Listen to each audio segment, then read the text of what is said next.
Ce journal vous est offert par CET Congo, Société d'ingénierie civile.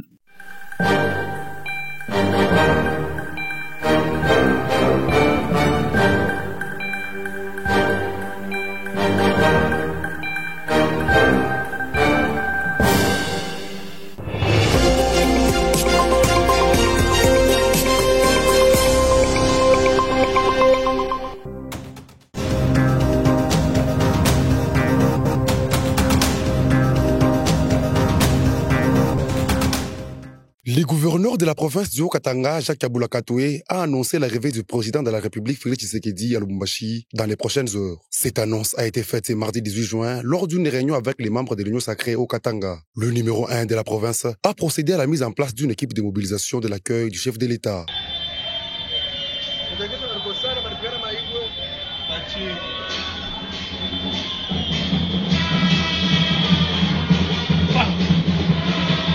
Jacques Kabula Katoué a ainsi appelé les Louchois à réserver un accueil chaleureux au chef de l'État Félix Tshisekedi. Cette visite est la toute première depuis la réélection de Félix Tshisekedi à la tête de la RDC.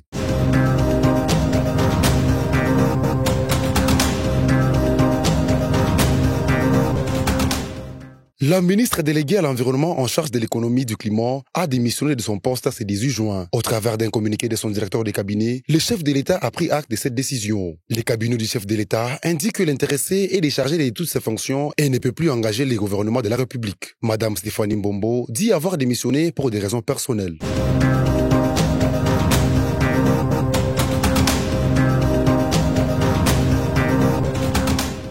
Après la ville de Kinshasa et celle de Lubumbashi, c'est la province de l'Équateur qui a envoyé sa première vague de bâtisseurs au service national. Près de 200 jeunes, dont 50% des volontaires, ont embarqué ce lundi 17 juin à Mbandaka, chef-lieu de l'Équateur. Ces jeunes ont pour destination Kanyamaka CC. Cette opération était supervisée par le général-major Jean-Pierre Kassongo, commandant des services nationaux. Les jeunes interpellés ici ne sont pas tous originaires de l'Équateur, affirme le général-major Pierre Kassongo. Lorsque nous venons prendre ceux de l'Équateur, lorsque vous lisez, vous parcourez leurs fiches d'identification. Tous ne sont pas originaires de l'Équateur. Il y en a qui sont d'origine d'autres provinces. Lorsque nous prenons ceux du Katanga, tous ne sont pas originaires du Katanga. Kinshasa, la même chose. Cette opération de Kanyamaka CC est initiée pour lutter contre la délinquance juvénile en RDC. Si je voudrais encore préciser que nous sommes dans la lutte contre la délinquance juvénile, nous sommes dans la lutte contre la criminalité. C'est une lutte, c'est-à-dire on ne demande pas, on n'attend pas que ces gens, les criminels, eux-mêmes viennent ou complètent, vous comprenez? Donc on doit les traquer. C'est vrai qu'il arrive que dans plusieurs provinces, on commence à voir que de plus en plus de jeunes sont conscients.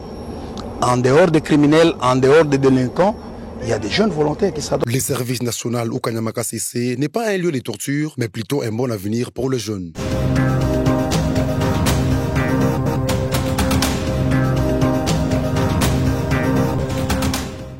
« 51 présumés comparaissent devant le tribunal militaire de garnison de Kinshasa-Gombe. Ils sont poursuivis pour 6 chefs d'accusation, à savoir attentat, terrorisme, association de malfaiteurs, détention des armes de guerre et munitions. Maître autour d'un présumé coup d'État manqué le 19 mai 2024, dirigé par Christian Malanga. C'est ce mardi 18 juin que leurs avocats ont demandé que leurs clients puissent comparaître devant un tribunal civil. Pour Maître Peter Gomo, avocat de la défense, ses clients et les autres sont des civils. Ils ne peuvent pas comparaître devant une juridiction militaire. On dit, et c'est conformément à la loi, qu'aujourd'hui, parce que tous les prévenus qui sont ici, personne n'est militaire, n'est-ce pas?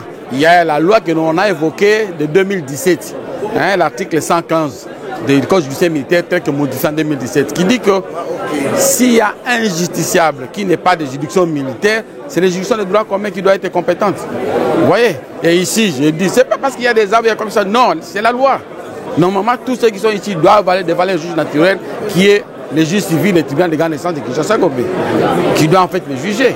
Bon, nous on a posé le moyen de droit, le reste, ça n'est pas du juge. Maître Richard Bondo, un avocat de la défense, estime que la saisine du tribunal militaire ne s'est pas faite correctement. La procédure en cette matière n'a pas été respectée. Ses clients en sont préjudiciés. La démarche de la police et du parquet avant la saisine du tribunal de fond, cette démarche n'a pas été conforme à la loi.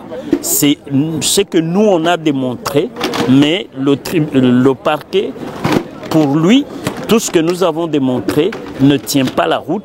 Et c'est pour cela qu'il demande au tribunal de le rejeter. Mais nous, on se soumet à la sagesse du tribunal qui est appelé à statuer pour départager les deux parties intervenantes, à savoir les prévenus et le ministère public. Le jugement avant dire droit sera rendu à l'audience du mardi 25 juin 2024. Entre-temps, les 51 présumés sont incarcérés à la prison militaire d'Indolo.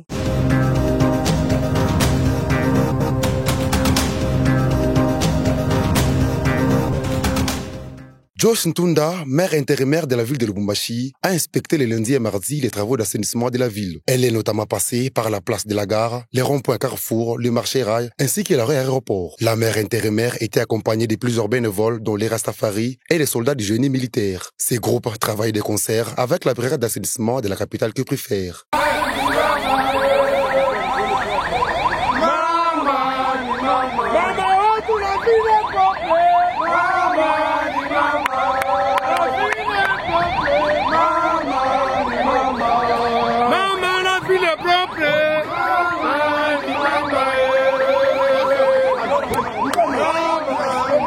La ville de Lubumbashi présente actuellement un visage peu reluisant. Des tonnes d'immondices sont visibles à plusieurs endroits de la ville. Ces travaux d'assainissement ont pour objectif de donner une image présentable à la capitale du Haut-Katanga, notamment en prévision de la fête de l'indépendance.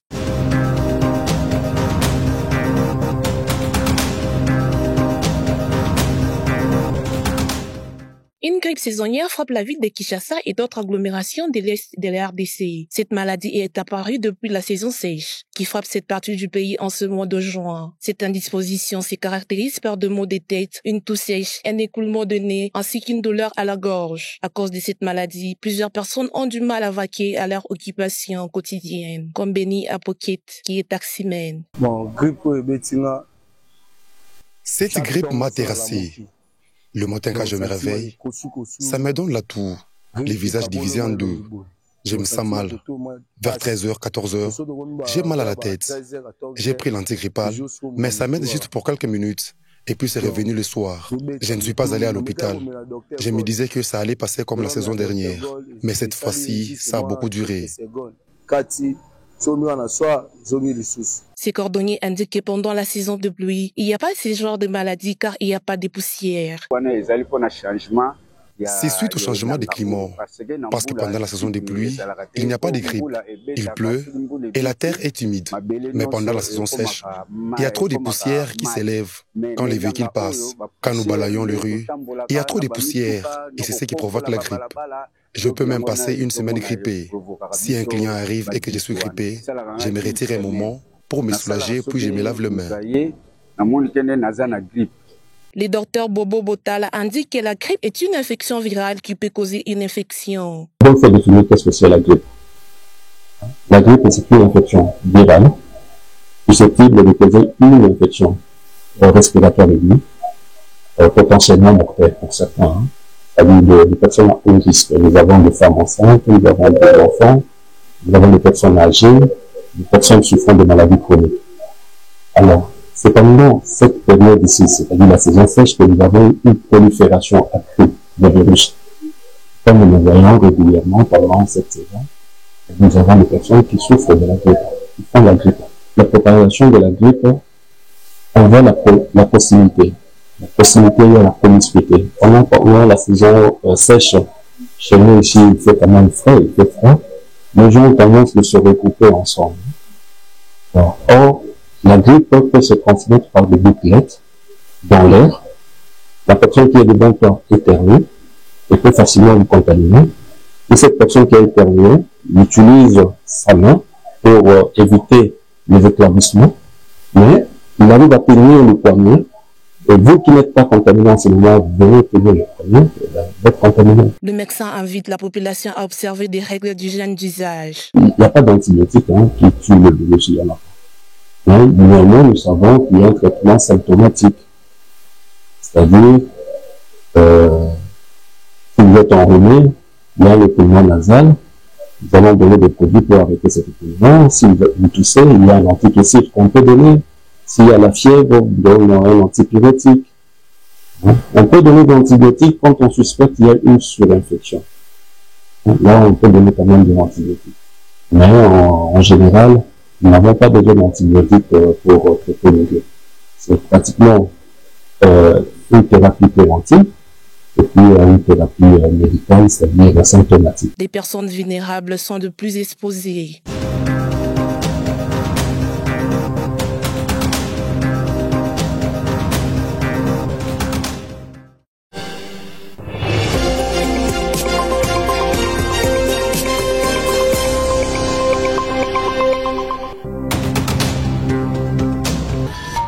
Ce journal vous est offert par 7 Congo, Société d'ingénierie civile.